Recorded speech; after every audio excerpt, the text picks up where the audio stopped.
श्री गुरुदेव दत्त, श्री गुरुदेव दत्त, श्री गुरुदेव दत्त। अध्याय 14 यवनाला उपदेश।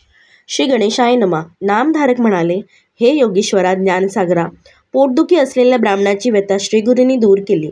त्यानंतर पुढे काय घडले ते कृपया सांगावे। त्यावर सिद्धमुनी म्हणाले, सायनदेवाने गुरूंचे उत्तम आदरातिथ्य केले। गुरूंनी त्यांना आशीर्वाद दिला, मी तुम्हावर प्रसन्न आहे। तुमच्या वंशात उत्तरोत्तर भक्त जन्माला येतील। सायनदेव वारंवार त्यांच्या पाया पडून म्हणाले, महाराज, माझे एक करुणावचन ऐकावे, मजवर कृपा करावी। माझ्या वंशात भक्तच जन्माला येवोत आणि वंशाला दीर्घायुष्य व सद्गती लाभो। त्याचबरोबर आत्ताची माझी परिस्थिती अशी आहे की ज्या यवनाकडे मी चाकरी करतो तो अत्यंत क्रूर आहे। तो दरवर्षी ब्राह्मणांचा घात करतो। आज त्याने मलाच मारावयाचे ठरवले आहे। त्यासाठी मला बोलवले आहे। मी गेलो की तो मला नक्की ठार करेल। पण सदरो आपली भेट झाल्यावर माझेच प्राण जाणार असतील तर यापुढे काय होणार? तेव्हा स्वामी म्हणाले, सायनदेवा, तुम्ही निश्चित मनाने त्या यवनाला भेटा। तो तुम्हाला मारणार नाही, उलट तो तुम्हाला परत आमच्याकडे पाठवेल। तुम्ही येईपर्यंत आम्ही इथेच आहोत। तुमचे वंशज परंपरेने महान भक्त होतील। तुम्हाला मुळीच भीतीचे कारण नाही। असे वरदान मिळाल्यावर सायनदेव यवनाकडे गेला। यवनाने त्याला पाहिले तो काय, सायनदेव त्याला अग्नीसारखे भयंकर तेजस्वी दिसले। अतिशय संत्रस्त होऊन यवन घरात गेला। त्याचे चित्त भ्रमित झाले। त्याला एकदम चक्कर येते असे वाटू लागले। त्याला अशी ग्लानी आली की तो आडवा झाला व झोपी गेला। झोपेत त्याला तेवढ्यात एक भयंकर स्वप्न पडले।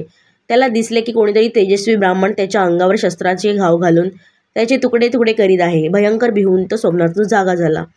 त्याने धावत जाऊन त्या ठिकाणी घाबरून बसलेल्या सायनदेवाला शरण जाऊन म्हटले, आपणाला कोणी बोलावले? कृपा करून मी सन्मान करतो तो स्वीकारावं, परत जावे।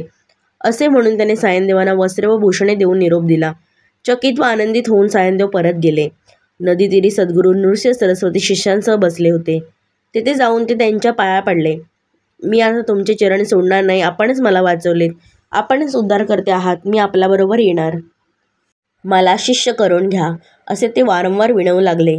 तेव्हा स्वामी म्हणाले, आम्हाला पुष्कळ तीर्थयात्रा करणे आहे।